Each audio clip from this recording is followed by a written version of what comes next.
like overtly anti-Semitic comments, and then you see what's happening on college campuses and just in public in general. Why do you think that that seems to be one of the only tolerated forms of racism? Much of the world has decided that Jews are white.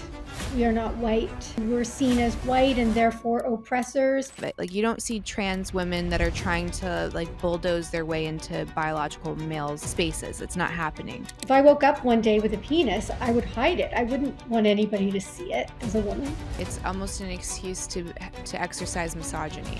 It's Sure. almost like the most misogynistic thing is to just say you as a woman are invalid and your space is invalid and your sense of safety is invalid. What matters is my personal identity, and that's it. Feminism was about getting a seat at the table with men, not about getting a seat at a table only with women in a completely different building. The word patriarchy was used like Right. 17 times, and I should have asked, like, what is the patriarchy? I don't know why women don't appreciate the value of men. Men aren't going to stab you in the back, aren't going to be talking about you behind your back. What about the women that are the cruelest to other women?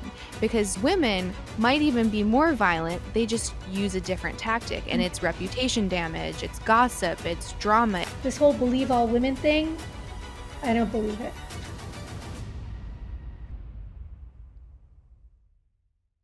Hello, everybody. You are listening or watching Chatting with Candice. I'm your host, Candice Horback. And as always, before we hop into the episode, make sure you hit that like and subscribe button wherever you are listening or watching. That helps with the algorithm, helps grow the show, all that good stuff. And I greatly appreciate it. If you want to support the podcast, you can go to chattingwithcandice.com, click that little link that says buy me a coffee, or Patreon. Patreon, get early access to episodes, sneak peek at future guests, and you get to talk to moi. This week we have Melanie Notkin on. I'm so excited to have her on. We met on Twitter. She's doing really incredible work. She's the founder of SAVVY AUNTIE. It's a celebration of modern adulthood. She is the author of SAVVY AUNTIE, the ultimate guide for cool aunts, great aunts, godmothers, and all women who love kids. She is a very vocal person when it comes to childless people and how not everyone there intended on it. And hopefully this conversation encourages a little bit more compassion instead of dunking, which is what I see a lot of. Maybe it's my algorithm and I'm the one to blame. I don't know. We also start the conversation off with what is happening over in Israel and that whole movement going through college campuses. So we kind of get into current topics and then circle back to the very important work that she is doing around otherhood, motherhood, and culture and relationships. So, without further ado, please help me welcome Melanie Notkin. Melanie, thank you so much for coming on the podcast. I'm so glad that I finally have you here. I feel like we've been online friends for a while now, so I'm so glad to like sit virtually with you and get to know you a little bit better. Same for me. I'm very excited. I feel like I'm speaking to an old friend, even though this is like literally the first time we're hearing each other's voices, having a real conversation. I think so too. Yeah, I think sometimes you just connect with somebody. And it's funny because when we first were scheduling this, I was super deep into like the birth gap and a lot of the what seems to be intentionally manipulated conversations around like parenthood, motherhood, people that are choosing to be childless versus people that are not choosing, and there's a lot there that I think most people aren't really aware of. And then obviously the world has kind of exploded since then, and we rescheduled because you were going to a rally, and obviously we were just talking about your news feed, so I'm sure it's going to go in 100 different directions because it's hard to kind of ignore. And first, I wanted to say thank you for reposting my podcast that I guess this will be last week's now, but when this comes out, but I was saying how I was super nervous. And as you mentioned, there are people doing far braver things than making a video in the comfort of their home. So it's like the least that you can do is to tell the truth.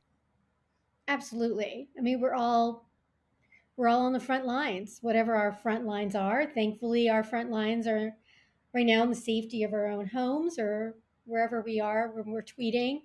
But obviously, people are in their their lives are on the line, literally, and these these Israeli soldiers are 18, 19, 20, and older. I mean, they're people, because the reservists went up.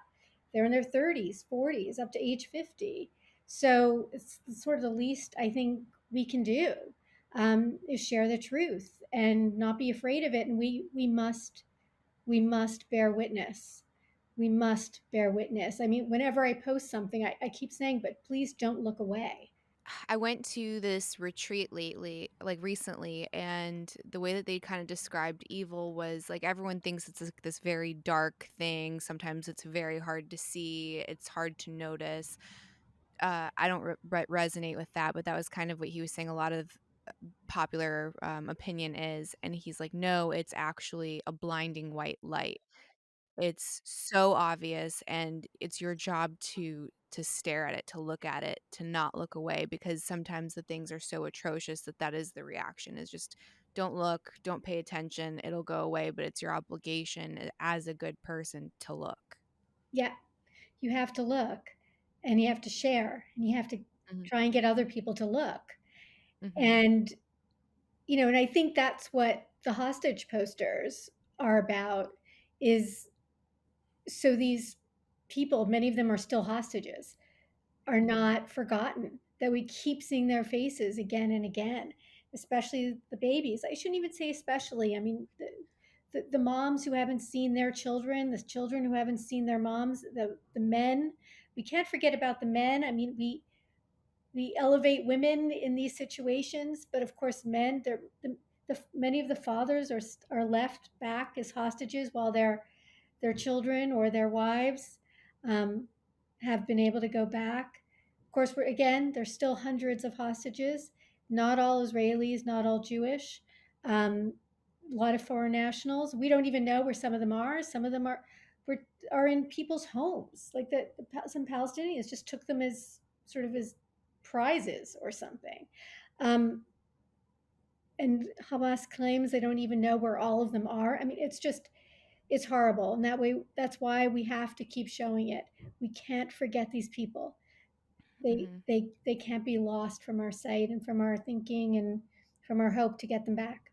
Yeah, it's interesting in my preparation for this episode. I feel like a lot of things kind of intertwined and came full circle. So I was watching one of your older Tim Cast interviews, and you can see the comment section. It's like a live feed, and in there are like overtly anti-Semitic comments. Just like people put it. And this is from 2 years ago. Uh, it's just in the open, not ashamed to behave that way. And then you see what's happening on college campuses and just in public in general. Why do you think that that seems to be one of the only tolerated forms of racism? Like, to me, that's really confusing because it wasn't that long ago when everyone was kind of up in arms over the whole BLM movement. And what immediately I thought about was when, a NASCAR driver had his garage open or something, and he had a tie, like a slip knot in the garage, and immediately they thought it was, a racist, like a node to like a noose or whatever, and it absolutely found out that was garbage. It got debunked right away. But like that was how quick everyone was to say like that's unacceptable. You can't do that. And it wasn't even true. But you see blatant like Nazi signs on college campus buildings, and that's fine. Like the students are getting kicked out. You have professors saying that they were exhilarated and energized and excited over this, like, and they're not getting let go. So why is this like the last form of acceptable racism? Yeah, it's a very good question. And I think perhaps because it's one of the oldest, if not the oldest. And um, and of course there's that whole paradigm of quote unquote intersectionality, Hmm. where the powerful are at the top, or the supposed assumed powerful at the top, the less powerful are at the bottom, that white people are always at the top of this intersectional um, paradigm, as I called it, and those people of color are at the bottom. And for whatever reason, many much of the world has decided that Jews are white. We are not white. Um, They're true that about half are from Eastern Europe, Ashkenazi Jews, but many, including half of me, are what we say are Mizrahi or from the Middle East. Half of me is from Persia. My grandparents were born there. And of course, we have Ethiopian Jews and Sephardic Jews from Spain and other Hispanic lands. And yet, for some reason, we're seen as white and therefore oppressors. And the tiny little speck of Israel in the Middle East, and if anybody looks at a map and sees all the other countries, Arabic countries around it, it's a tiny little speck. Somehow that is the great oppressor of the Middle East. Um, and it's that I think once this idea of intersectionality became, well, it came out in the 70s, but it really became more popular in the last decade. And people are really learning about it, and they're deciding that Jews are white and therefore Jews are oppressors, and therefore whatever happened to Jews, they had it coming to them. Along with this language of oppression, of intersectionality, comes oppression, and comes colonizing and occupying and all of these things. Israel's not a colonizer, and is never looked to colonize other lands. And in terms of occupation, Israel left Gaza in 2005. In fact, literally dragged 9,000 Israelis from their homes in Gaza in 2005 until hostages were taken on October 7, 2023. There were no Jews living in Gaza. So what we've got is this lexicon of words that points a finger at Jews in this whole new sort of paradigm of anti-Semitism, which also then now leaps into anti-Zionism. And some have decided, well, it's different because it's against Israel, but of course, Israel's the Jewish state. And so anti-Zionism is anti-Semitism, which doesn't mean you have to agree with the government, doesn't mean you have to agree with all the policies, just like you don't have to agree in any other country, including our own here in the US. But respect the fact that this is the Jewish state, and it has been, well, it's been for millennia, since literally biblical times, and in the modern era, officially since 1948. Yeah, I was at a party recently and I I don't know, I was just like I was stunned by certain people's comments over everything that's happening in Israel and in Gaza. And one young lady said, "You can't be kidnapped if you're trespassing."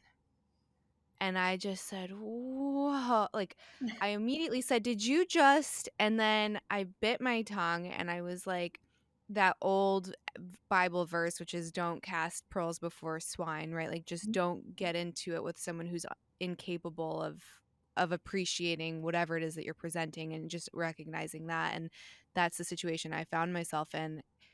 And regardless of, again, like what politics you believe in, when you see like babies being taken, like how, like, it doesn't matter. That's clearly the bad guy. Whoever is kidnapping a baby is clearly the bad guy, and there is no justification, or you don't need to go back 100 years or 50 years or 5 minutes ago to know that that's the bad guy. And this weird, like, postmodernist place that we have kind of stumbled into as a society, or what a Western society, is just alarming, right? Like, there is no bad guy. You need to know his backstory. You know, men and women are exactly the same. Like, all of this mumbo jumbo to seem like you're intelligent when really all you're doing is just creating a mess, and a mess where people just cannot thrive or succeed, except for the people that are perpetuating these crazy ideas. I agree. It's all part of the same cult of I hate to use the term of wokeness.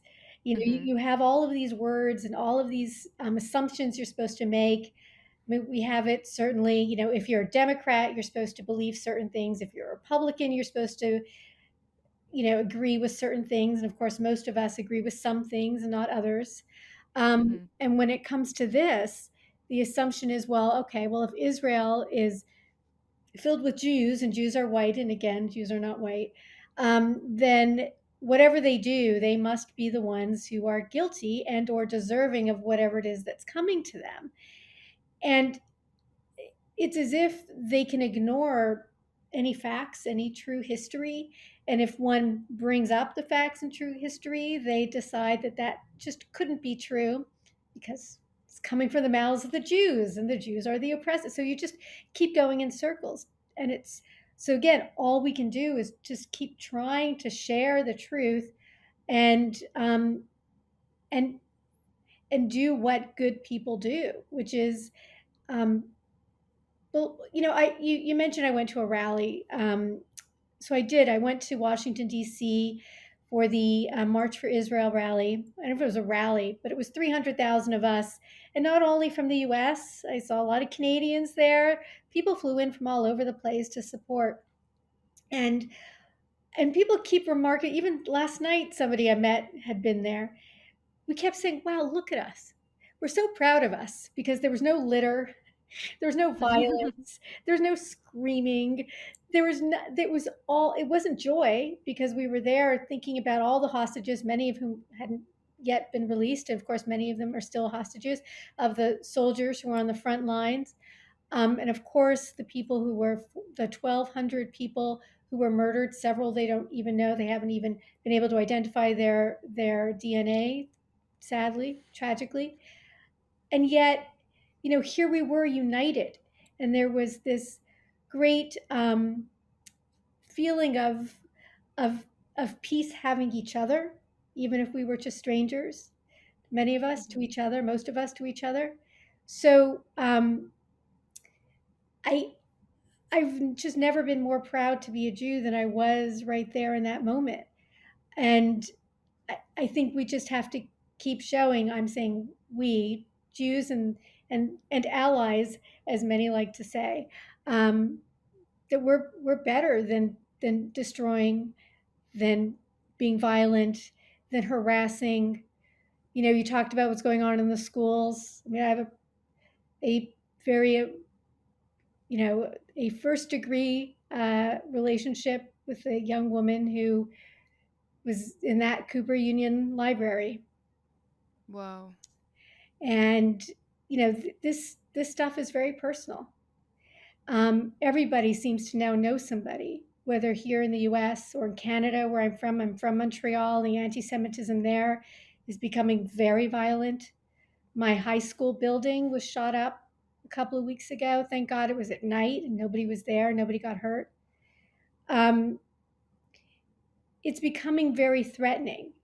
And even the streets of New York City, where I live, 2 women were arrested for sort of pulling another woman, a Jewish woman, to the ground because she asked why they were taking down the hostage posters. Um, it's becoming it is scary. I will say it is scary. Are we going to sort of relent and just hide? No, of course not. In fact, if anything, it is the thing that rallies 300,000 people to get together in the middle of the week. It is the type of thing that makes us keep hanging up those hostage photos, to keep tweeting about it, to have, a half-hour podcast just saying, what are you talking about?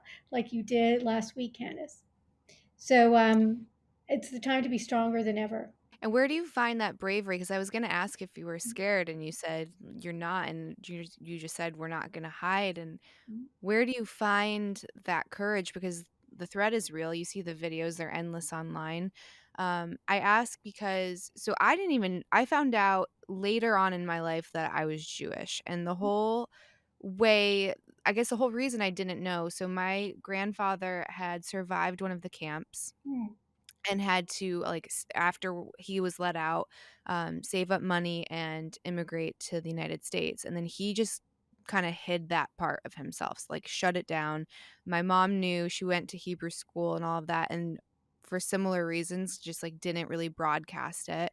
And then I find out way later, and it's like, well, I get it. I like He went through something horrific, and as evil as it gets. So I understand trying to preserve that, right? And having firsthand experience of how violent it can get. And then I don't know, how do you find the courage to say not again, never again? How do you find the courage to like you see Noah Tishby. I've been Mhm. following all of her stuff, and she's just decked out in stars of David everywhere. And I'm like, that brave, like anyone that says women aren't brave, like watch some of these Jewish women. Yep. Like that's bravery. It might look different, right? Like they're not men, so they're not going to go out there with swords or start a fight, but that's brave. Yeah. Well, I just to that point, I mean, I mentioned that my what half of me is Persian. My mother's family, um, for a few generations, were in a city in Persia and Iran called Mashhad, and they at first they were there and everybody was very friendly to them. They had a decent life there as Jews, but soon after they were forced to convert to Islam upon pain of death. And so for 2 or 3 generations, they had to pretend that they were Muslims and hide their Judaism. And these were very Orthodox Jews. And yet they persevered and eventually moved to London, England, or New York, and um, kept their Judaism with them. And then on my father's side, my father's father, when he was 4 years old, emigrated to Canada, but his family were, in awful pogroms in the Ukraine.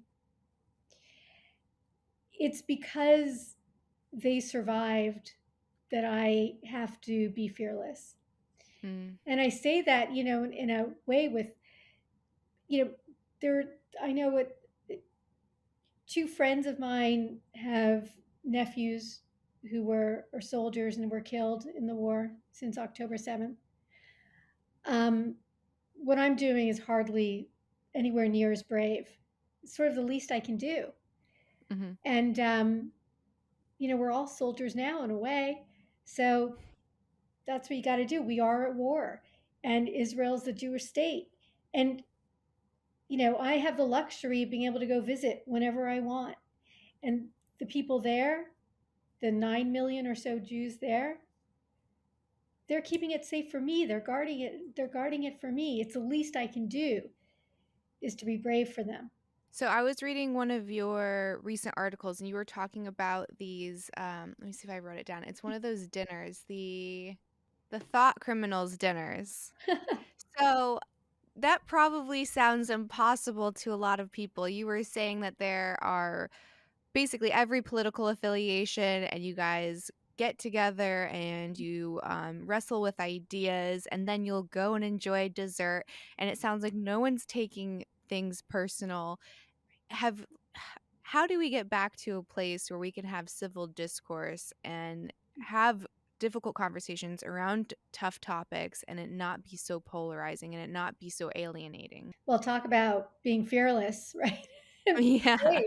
Because today, people get canceled for saying something, and canceled, I don't even mean necessarily fired from a job or something like that, but even like canceled from their group of friends. Hmm. So becoming part of the out group instead of the in group. Yeah, I wrote this piece about these secret underground heterodox groups, and I'm a part of a couple of them and actually introduced 2 of them last January. And they wondered, Melanie, how did we not know about each other? And I'm like, because they're secret. I keep secret. So, it started just with friends who were like-minded on some issues. So look, friends who, one group that were like-minded on Israel. So when Gaza was shooting rockets at Israel, back in, I think it was 2015, somebody started a group because on regular Facebook, it was just too many comments that were, you know, of people who said, well, Israel should just sort of lay back and take it and not fight back or something. And then with another group, it was, a few people who, were in media or similar occupations, and they, found themselves not being able to say what they want or talk about what they want, et cetera. And so 2 people, sort of leaders of these things, formed these groups and began to invite more and more people who were also expressing themselves publicly in more heterodox ways. And the idea, and Pamela Peresky, who I can say publicly because she outed herself, and in the New Yorker in an article that came out before mine, how the idea is that you have to be willing to break bread with somebody you don't agree with, and I agree. I think that that is what is so important. I do draw the line. I don't think you have to break bread with people who, right at this moment, are Hamas supporters, terrorist supporters. I don't think you need to give them breath right now, which isn't to say I don't believe in free speech, etc. I don't need to put myself through that. But that aside, terrorism aside, I think that it's important that we start to share our thoughts, and if anything, because I and more so, we're all finding each other, and the more we talk about the things that we think, for instance, not agreeing that trans women should be on swim teams with biological women. Already I'm saying something that could get me canceled, right? But I have to be brave enough to say it. When people start to talk about that stuff, how they really feel, well, that's how things change, or Mhm. maybe don't change in the way that, because we don't want them to change. Um, and I think that we all know those people, and so I hope, like, your listeners, if because they're probably heterodox thinkers, if they are listening to you, and I know a lot of your guests are heterodox thinkers, have the amazing God Sod on, and and others who are brave, and I think that people need to just get a couple of people together, and then maybe they invite a couple of people, and you just start having these dinners or drinks or what have you, and have these conversations. I think they're more important because we really are this sort of silent majority Mhm. of people who just don't want to take the nonsense anymore. Did you see that new, trailer for it's a movie coming out on Daily Wire, and it's got a bunch of comedians in it? I think it's called oh, hold on, I just saved it on my Twitter. It's hilarious. The movie is called Lady Ballers, so I'll Mm, have the editors put a clip in so people can see it, but it's basically these older, mediocre sports dads yeah, who kind of are, quote, "washed up," or, they've already, what do you call it? reach their Not peak. capped. But yeah, they've already peaked. They have already peaked. And then they realize through one of the 8-year-old daughters that you could be considered a woman just by saying you're a woman. So now it's all of these grown men competing with these young girls at various sports and just crushing them. And it just shows how ridiculous it all is. And I think that's one of the beautiful things about comedy is it can kind of bring things right in front of you and you can't deny it. You can't deny the absurdity of all of it. Well, you know what?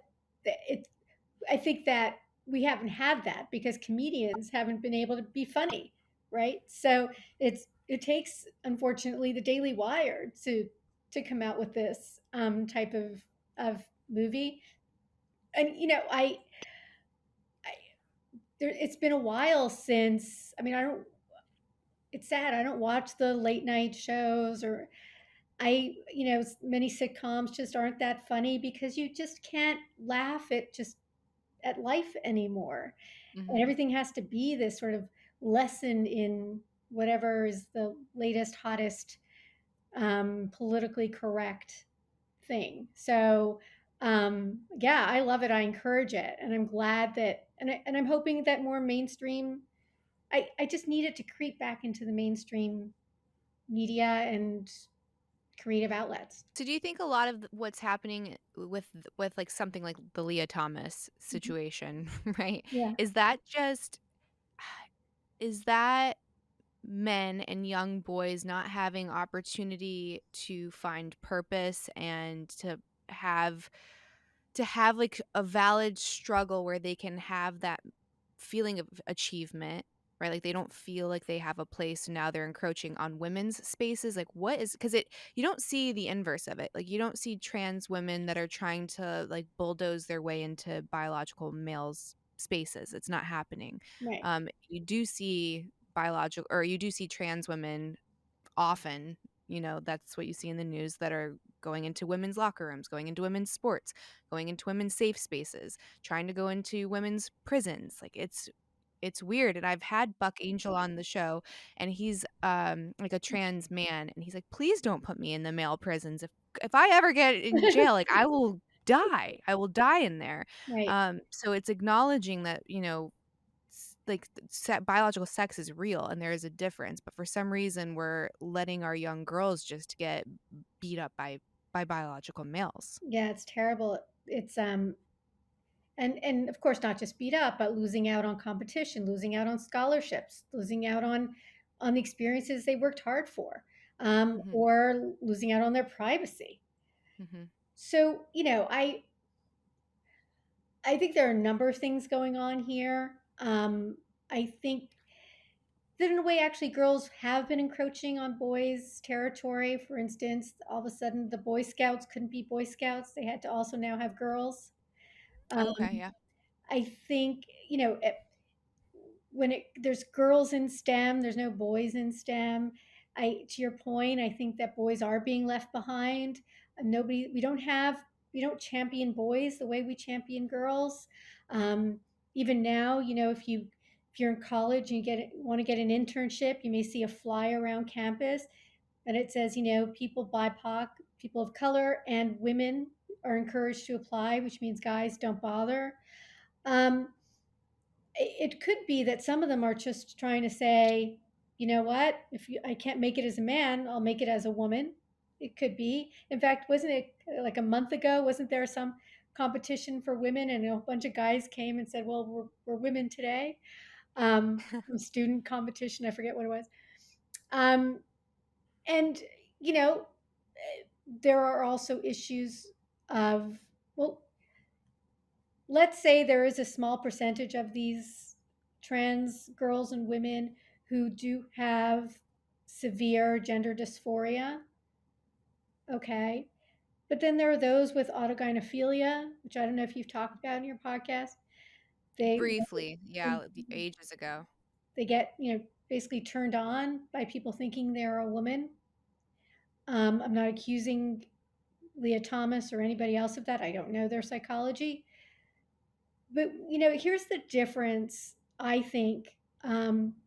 Someone with severe gender dysphoria, where they really truly believe they are in the wrong sex physically, um, they don't want you to see their body parts, because to them it really is, like, if you think you're a man, nobody should see your breasts because you're a man. If you truly believe you're a woman, you wouldn't want anybody to see your penis. If Mhm, I woke up one day with a penis, I would hide it. I wouldn't want anybody to see it as a woman. Um, and those who lean into the autogynephilia, well, that's kind of the turn on, right? I want you to think I'm a woman, but also know I'm a man. So who knows if that's what's going on in some locker rooms? It could be. I don't know, and I'm not alleging it is to anybody specifically, but it could be. mhm, So why are these guys doing it? I think to your point, I think some of them are trying to say, well, if you're going to take my space, I'll take yours. Some of them are whether or not that's justified. I'm not saying it's justified at all, at all, at all. Some of them have true gender dysphoria, and some of them are enjoying it. And sadly, I think that's the majority. I could be wrong, mhm. but that's what I think. Yeah, I think so too. I think that it's almost an excuse to exercise misogyny. That's what I Mhm. see. It's Sure. almost like the most misogynistic thing is to just say you as a woman are invalid and your space is invalid and your sense of safety is invalid. What matters is my personal identity and that's it. And to me, again, I agree. Like if someone has actual gender dysphoria, I don't see them being like a violent person and trying to get all of the attention on themselves because they're already going through a lot, right? Like think of anyone that has any kind of mental disorder or mental illness or whatever, like you're going through a lot. The last thing you want is to add to that. So I think it's probably something else. Yeah. I mean, somebody who's anorexic, they think that Hmm. they are very overweight. And we're not everybody, but wear big sweatshirts and, kind of cover themselves up, even if they're, tragically very underweight. They don't want you to see their body because they see their body differently. So sort of if you think about that, it's a body dysmorphia. So yeah, but my heart goes out to anybody and everybody who's suffering from that, For sure. because it's tragic. And um, you know, I think that it's strange that we don't have moral clarity on this. That somehow we've lost moral clarity on this, um, on what it's doing and how it's affecting girls and women. Um, and I also stress that we need moral clarity on what we're doing to boys and young men. We tend not to see them and not to count, when we talk about, gender wage gap, um, and not think about, well, 96, I think, percent of people who die on the job are men. Mhm. Men have much more dangerous jobs. There are a lot of reasons for this quote unquote gap, which is closing, thankfully. But, I don't know why, but we as a society tend to sort of, like throw men's issues under the rug as if we don't need to see them. Um, and I think that's a mistake. I think that we all need to try, both sexes need to try harder to see each other and how we are, um, not necessarily understanding each other and where we're coming from, and be supportive. It would be nice if there were more men. I know there are some who stick up for women in this, sort of era of trans people taking women's places. Um, that would be great, and I hope I see more of that. I was reading this book, I wanna say it was in the boy crisis, and I don't know if you've read that. It's an incredible, incredible book. I highly recommend it to everybody. You don't have Agreed. to have a son to or a husband to read it. It impacts all levels of society, and they kinda break that down. But he, I believe, was suggesting that one of the reasons that we discard men and boys so easily was back in the day, like they were the warriors. They were the ones protecting the villages. They had the more dangerous jobs, so their lives were expendable. And then that has kind of been baked into us subconsciously to keep perpetuating that the devaluation of the masculine and of men. Yes. And now thankfully, we have modernity and we don't necessarily need men to just self-sacrifice all of the time. So it's like we need to kind of fight some of our biology and say our son's feelings are just as valid as our daughter's feelings. Our boys' feelings are just as valid. Their ability to thrive in education is just as important. When both sexes are doing well, society does well. It doesn't make sense to take someone out by the knees so you can prop someone else up, right? You don't have to do that. You can try to create systems and programs to balance that out so that all young people have the opportunity to do their best. And what seems to have happened is in this correction to try to give space for women and young girls is that we just said, oh, well, we're just going to take it from boys instead of just providing additional resources. Yes, I agree. And of course, there are, men who are, in the service here in the Hmm. U.S., Hmm. obviously in Israel and other Western societies where and women too. And in Israel, it's half women. The women are conscripted as well. In fact, there was a great story of like four young women. They were like 19, 20 years old. And, they heard about what was going on October 7th. That morning, they were already somewhere. And they jumped in the tanks that they hadn't even been trained on. And they ended up, thankfully saving a whole kibbutz, a whole community, Wow. because of this tank work that they did. I mean, it was extraordinary. Um, women do, and it was interesting because they said that this proves that women can drive tanks. Women can do this. Now, you know, however, there's a reason why, women, when they are conscripted into the army, they only spend 2 years and the men spend 3 years, because women have fertility, which is Hmm. not as long as men's fertility. And so Israel's quite supportive of seeing that and understanding that as well. Um, so, we have to sort of look at everything, and how, yeah, women, can do a lot more than we knew we could do 50 years ago. or even 20 years ago. Um, but that doesn't mean that we don't have to be sensitive to the fact that women aren't men, Mhm. and that women have their limits on fertility, and they need to be out there and dating and all of that. So yeah, again, we just need to understand each other and all the limits of our biology and of our um, and the wonderful differences in our sexes. I just recently had a guest on. I never published the episode because it went so poorly. Oh no. And it went so poorly, and I was bringing up the point of biology from a woman's standpoint, and the fact that no, marriage is not something that you should look at like a trophy that you have to like go get, right? Like there's something more magical to finding the right person and making a family. However, right? This and biology is real. So knowing that, you start to decline heavily Mhm. into your early 30s, right? As far as your success rate of a healthy egg turning into a baby goes, um, make decisions based off of what you want. So if you want a family and if you want a husband, I'm not saying to do nothing except like put yourself out there and hopefully someone picks you. That's not what I'm saying at all. But I'm saying if you're going to go after the high powered career Mhm. that's going to demand 90 hours out of you, you are making a choice there and just be aware of the choice. Mhm. And she was like, and then this kind of ties back into my exhaustion with the spiritual community was well, if you just look at it from abundance, you can have a baby anytime. You can find your partner at any time. And I was like, so you're telling me that at 60 years old, with no intervention, you're going to have a baby. Biologically, you're going to have a baby. You know what I mean? And it was just like so much woo. And I love woo. Don't get me wrong. Like I love a little bit of magic, but also keep your feet on the ground. Yeah. And I feel like you're doing such a disservice to young women Mhm. when you're telling them that you don't have to face the reality.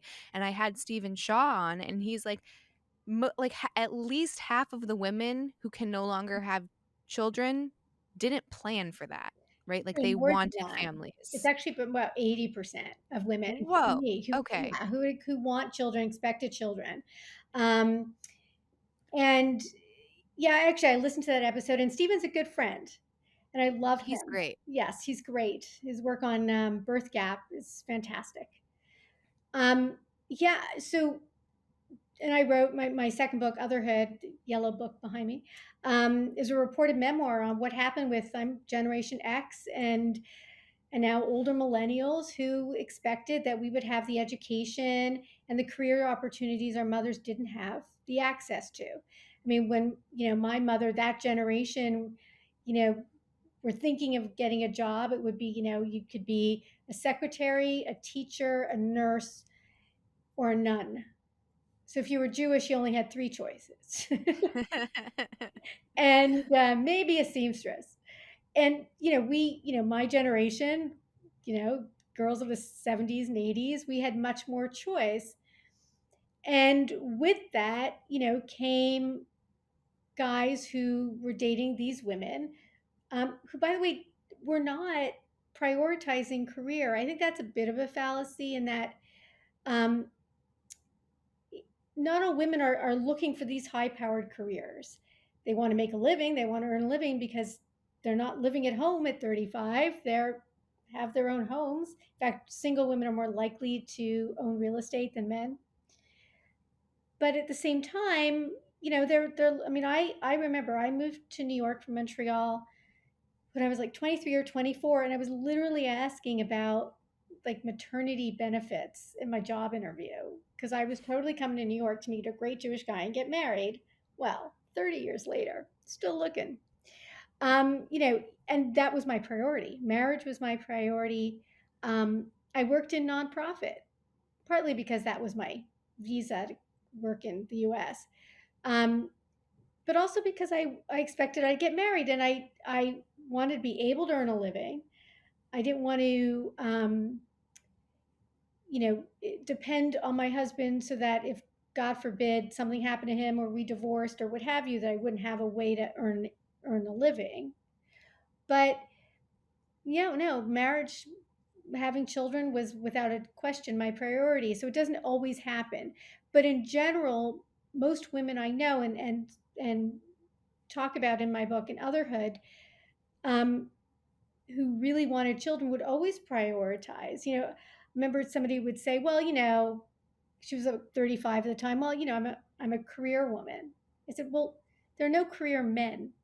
What makes you a career woman? You didn't choose. Did you choose, you know, your job to pay rent over getting married, having children? She said, no, of course not. I said, well, have you ever, you know, said you wouldn't go on a date with a guy you really liked because you had a business meeting? You had to get on Zoom? No, of course not. So why do you say that? You know, women, we talk about these sort of language and lexicon. Women have sort of the script that women have is that we're career women. And of course, there are career women. There's no question that there are women who prioritize career and never wanted children, or even prioritize career and wanted children. Mhm. But most women just want to have a, you know, live life to their potential, do as best that they can, and get married and have children. And like I said, there are no career men. Nobody says to a man, "Oh, you're 35 and single. Well, you're married to your career," like they do to a woman. Sometimes she just needs to earn a living.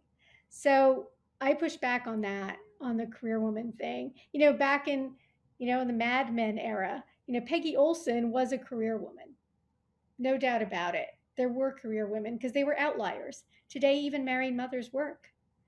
So most women want children, and the some of the problems, I know Stephen brought some up, and I urge everybody to listen to that episode of the podcast because it was great. um, Other issues are this sort of disconnect with the guys. Women no doubt have become more masculine because we've Mhm. become more independent, um, and men have become more feminine because women, you know, when it comes to dating, for instance, a guy will, you know, ask a woman out, let's say, and then sit back. And she's busy planning the date and, you know, organizing everything and then taking out her purse to pay. And they don't give space to a man to be a man. And a lot of men say, well, you know, I want to make sure she's happy. So let her choose everything. Let her. And I'm finding, because of all the interviews I've done, that actually most women want a traditional guy, you know, Mhm. chivalrous guy, who's going to plan the date, and I think that some men just don't know that, and they're almost afraid to to be accused of, you know, being sort of taking over, um, or um, or sort of being patriarchal or whatever it is, right? And Mhm. most women kind of just want a guy's pretty chivalrous, and they feel like they're being taken care of just even for that night. um, and we're not, and many of us are just not insisting that guys do that, or not giving them the space to do it, just sort of taking over. And I so that's just one example, but I think that we're in a place where we're kind of not, again, the theme of this podcast, we're not seeing each other, and we're Mhm. not listening to each other, and we're assuming things about each other. And it's leaving a lot of women single, despite their deepest yearnings. I mean, most women I know who've been single in their 30s, 40s, and 50s, it's it's not easy. It can be really, especially if you want children, which most women do. It can You can be in this. Stephen mentioned it. You can be in this, and I've written about it plenty. This level of, it's dark, it's depressing, because the thing you want most is out of your control. So um, I'd I'd be hesitant to always point at the career. Um, I think women can date and pay the rent. Um, and I write about it. I've known women who certainly have said, you know, they were on the partner track in the law firm, and they were, you know, mid 30s. They're like, or even just 32, and they've said, you know what, I can't do it. I need, dating is my priority. And they've, you know, moved into HR, moved into marketing. And one girl quipped, she's like, yeah, now I don't have the 38, don't have the guy or the walk-in closet that I could have paid for if I stayed on it. But, you know, they make their choices and they prioritize. Many women do that. It's very rare that it's their career that has stopped them from having what they want most.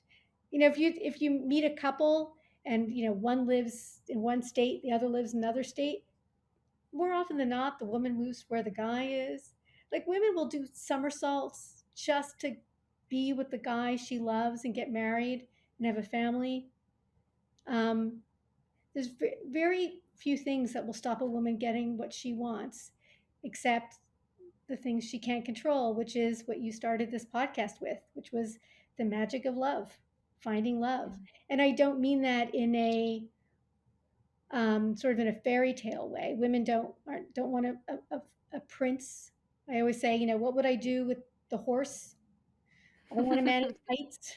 We're not waiting for Prince Charming. We're just waiting for love, and and sometimes it takes longer. I mean, I know my dad has been married. He's 90 years old. He's been married, I think, about 30 years to my stepmom. My mom passed away many years ago, and he still calls her his bride. They sit on the couch. We're on FaceTime. Then he goes to hold her hand. She takes amazing care of him, and he takes care of her. We all want that kind of love, and sometimes we have to wait longer, and sometimes that means sadly not having the children we deeply wanted. But again, most women choose love, and I hear you on your podcast, and I believe you have love, and you have family, you have kids, and you have this great podcast and gorgeous hair. Thanks. So I mean, like and what I certainly appreciate is that you talk to somebody like me, and you talk to Stephen Shaw about what about those women who don't have everything that they want. And so I deeply appreciate your wanting to understand. And again, so it's woman to woman, but you also want to see how this other group of women live. So thank you. Oh my gosh, of course. I think one of my biggest motivators with this, it's you see women who found themselves childless, and that is just going to be their life, and then you'll see the conservative right kind of dunk on them, or the red pill community dunk on them, and it's like that is such a loss. So I was told I was infertile basically my whole my young adulthood. I had an endometriosis, Mm-hmm. PCOS, Graves' disease, so it's like a triple whammy of infertility.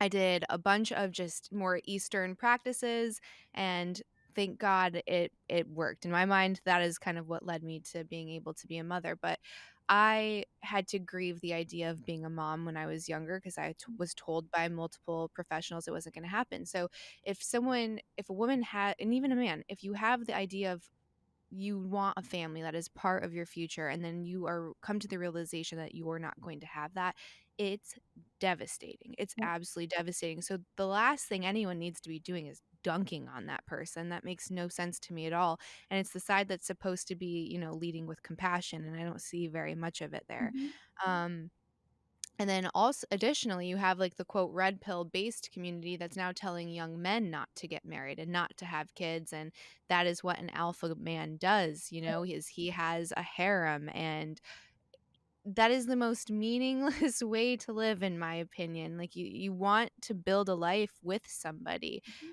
You get purpose from your relationships, whether they are, your friendships, platonic or romantic, or your kids. Like, we exist within relationship to what is around us. So to say that you can live this very selfish life and just rack up all of the cars, money, and girls, and then you're going to be happy, is so misleading.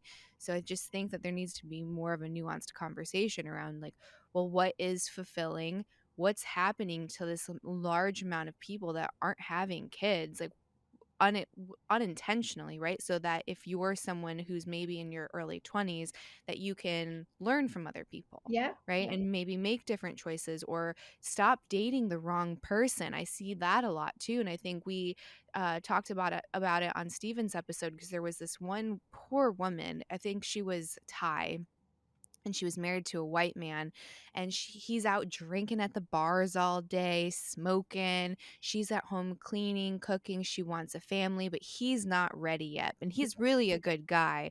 And she's like really trying to convince herself and the audience that he's a good man, good person. Obviously, he's not. And her, fertile years were just thrown away for what is clearly a wrong match. Yeah. And it's it's just understanding your worth, and again, if you know what you want, then just make better choices. And I know that some of it is beyond that, but control what you can. So if you're with someone who doesn't want to get married, who doesn't want kids, and you want the opposite, well then, just acknowledge that you're not a match and move on, because Yeah. time is so precious and valuable and fleeting. No question. There's a chapter in my book called Izzy Got Robbed. And it's like, she, gorgeous, gorgeous woman, and would date, these A+ guys, Wall Street type guys, and each one would sort of lead her on and never be serious. And then she said, okay, well, I'm gonna be with this teacher. And this guy, so he was earning less than her and very mild, just kind of. And she kept saying, okay, well, let's get engaged. She wanted to get engaged. She was in her mid 30s, then late 30s, and getting toward. Then she found out he was having an affair with another teacher. He robbed her of her last years of fertility. How does somebody love somebody? They were living together, so for her, obviously, it was a shock. So again, sometimes it's out of their control. Um, and I've heard more stories than that than I'd like to know about. On the other hand, I 100% agree with you that young women, I hope so many young women and men, if you did not listen to the Stephen J. Shaw podcast with Candace, please listen to it, and listen to me. Yes, we choose love. But if you're 38 and you're dating a guy, you don't know, if he's sort of on the edge, you're not sure, and you're sort of at the end of your fertility, you choose love, that's one thing. But if you're 25, you'll have some heartbreak, but it won't be the heartbreak of, please God, of not having children. Go find the love that wants children and make Hmm. that your priority if that's what you want. And I know you talked about egg freezing, et cetera, and it's true. Most eggs frozen don't end up in a live birth, and part of that is, well, because women, it's, meet somebody and they get married and they use their eggs, they get pregnant the natural way. Sometimes it just doesn't take, and that's Hmm. very, very sad. I know single women who've tried at the end of their fertility around 40 to do it, and it doesn't work. Um, don't rely on your eggs. Freeze your eggs if you can afford it, but don't rely on them. If getting married and having children is your priority, please make sure it's your priority. And to your point, earlier, again at the top of the conversation, it doesn't mean you're standing on a street corner saying I'm single, although, hey, you never know. But make it a priority. Don't go out with the guys who just want to fool around. If he's not taking you on dates, he's not serious. Um, put yourself first and what you need first. I think that's the best gift you can give to yourself, and you will also appreciate yourself and your own self-worth and your value. Yeah, I agree. It obviously it's not cool for a guy to do that to a woman, right? To drag her along knowing that he doesn't want kids and he's just keeping her there out of convenience. But also, I think a huge factor that not enough people highlight is personal accountability on the woman's side too, right? It's recognizing the signs because he's telling you even if he's not telling you. And I know so many women that ignore it, and then from the outside looking in, it is just black and white. It is so clear what's happening, what the guy's intentions are, what he actually wants out of the relationship, but they're holding on for hope. But it's Mhm. they are who they are, they want who they want, and if he hasn't changed yet, he's not going to, right? So it just Yeah. cut your losses and kind of move on. And I think I see a lot of that too when it comes to more of like the progressive side of the conversation is like no accountability on the woman's part. And the again, going back to the podcast that never aired, the word patriarchy was used like Right. 17 times, And I should have asked, like, what is the patriarchy? Like, can you explain to me so I know when I see it to go the other way? Like, what is the patriarchy?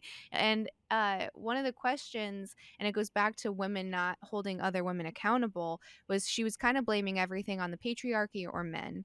Right. So near the end of the conversation, I said, okay, well, what about this? What about the women that are the cruelest to other women? Because Jordan Peterson has this really good quote slash thought exercises that we say men are violent because we can see it. They punch, they kick, they fight, they brawl. So we're like, men are violent. But women might even be more violent. They just use a different tactic, and it's reputation damage, it's gossip, it's drama, it's more just like social damnation, right?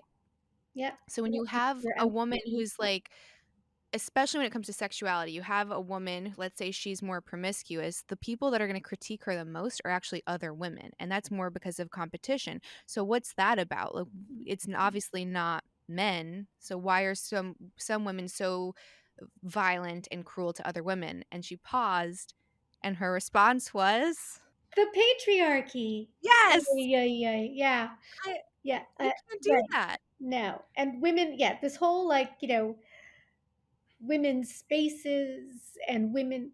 Yeah, before COVID, we because there was what's it, WeWork and all of those, and I worked in a couple, not WeWork, but other similar spaces.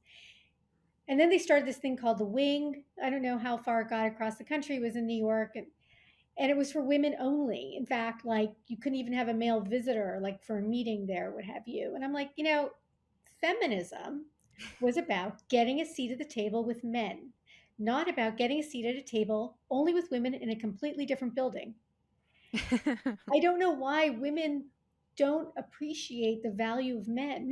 And also because men aren't going to stab you in the back, aren't going to be talking about you behind your back, aren't going to, that whole inner women competition, intersectional competition, which is totally evolutionary, right? Like older women see younger, beautiful, smart women, and they're not gonna want them to compete with them. And this is again millennia and millennia old. I don't know why women feel that they need to cut men out of their lives professionally. One of the sad outcomes, Me Too did a lot of good work, of course. Unless you're Jewish and Israeli, then rape is okay, it seems, but that's all going back to the other story, sadly. Um, but one thing it did was that it made men at work not want to mentor women, not go want to take a younger, more junior woman on a business trip or anything like that. Should they be potentially accused of something that they didn't do? Um, and so women are missing out on a lot of things. Um, Women have to not need to appreciate men for all the good that men do, and men do a lot of good. Obviously, there are terrible, horrible people of both Mhm. sexes, but this whole like women for women only thing, I I don't get it. And why is it wonderful, empowering, and great, and champion these women's group, women professionals, young women, women entrepreneurs, but a minute a men's group starts, oh, it's like a neo-Nazi. What are you talking about? Mhm. Men need each other. And in Yeah. fact, men who have friendships with other men, or in general, but specifically other men, as they age, actually live longer, healthier lives. And men can get very lonely, and many men are lonely. We're seeing, unfortunately now, so many drug overdoses, suicides of men in America, much more so than women.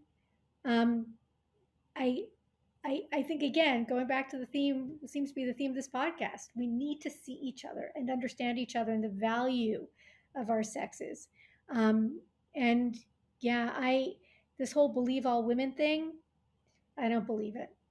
No, it's like, you've never met a woman that's told a lie? That's outlandish. Like, what are you talking about? Talking about. What game are we playing? And sadly, for whatever reason, poor men are, on the other side. I mean, I've heard cases of this, like people in my life where, guys in college and accused of something he didn't do, or rather, not accused. Like basically, the woman is saying they had sex. The woman is saying, it was rape. It wasn't rape. Um, and but there goes his life because she regrets Mhm. it.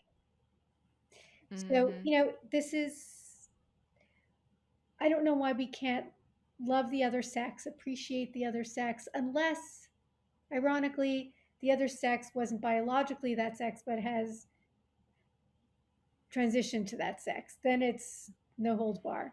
So I don't know, we just got to, I love men, I champion men, I appreciate men. Men have done such wonderful things for me in my life, as have women.